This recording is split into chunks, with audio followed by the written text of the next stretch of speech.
नमस्कार, जय हिंद दोस्तों। आप सभी का स्वागत है। तो चलिए, राजा शिव प्रसाद सिंह और राजा लक्ष्मण सिंह के आरंभिक दौर में खड़ी बोली से संबंधित क्या विचार थे और उन्होंने किस प्रकार से खड़ी बोली के विकास में योगदान दिया, तो आइए जानते हैं आचार्य रामचंद्र शुक्ल के अनुसार।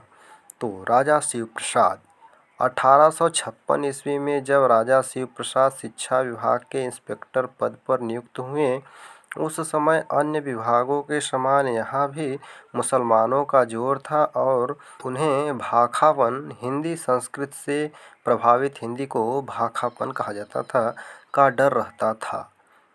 राजा शिव प्रसाद को हिंदी की रक्षा के लिए बड़ी मुश्किल का सामना करना पड़ा। हिंदी का सवाल अब आता तो मुसलमान उसे मुश्किल ज़बान कहकर विरोध करते, अतः राजा साहब के लिए उस समय यही संभव दिखाई पड़ा कि जहाँ तक हो सके ठेठ हिंदी का आश्रय लिया जाए, जिसमें कुछ फारसी अरबी के चलते शब्द भी आएँ।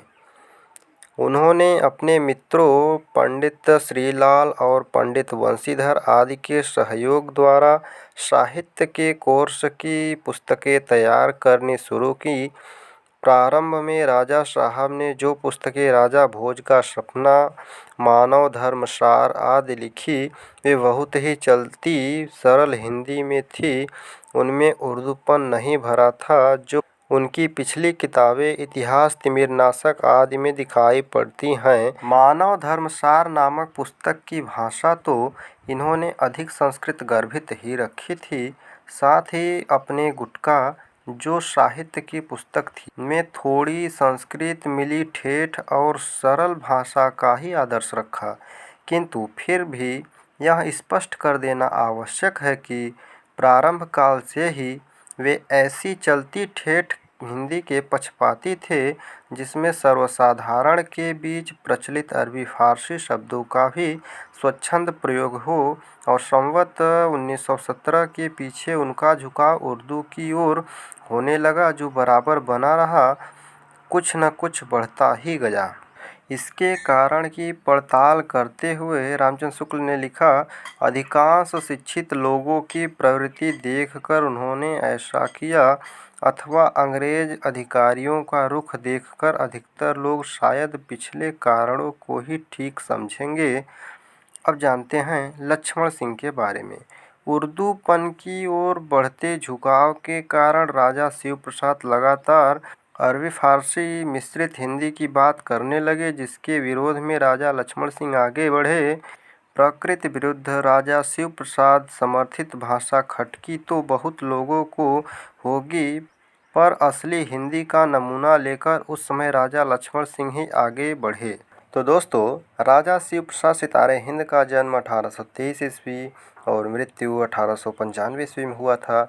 और जान लेते हैं इनकी प्रमुख रचनाएं।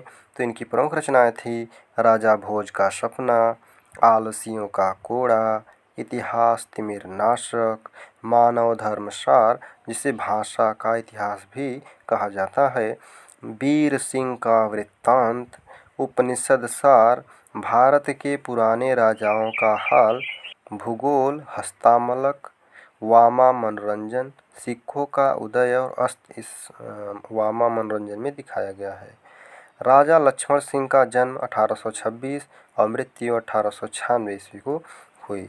इनकी प्रमुख रचनाएं हैं शकुंतला 1862 ईस्वी, रघुवंश 1878 ईस्वी, कालिदास की रचना का अनुवाद किया इन्होंने, और मेघदूत 1882 ईस्वी।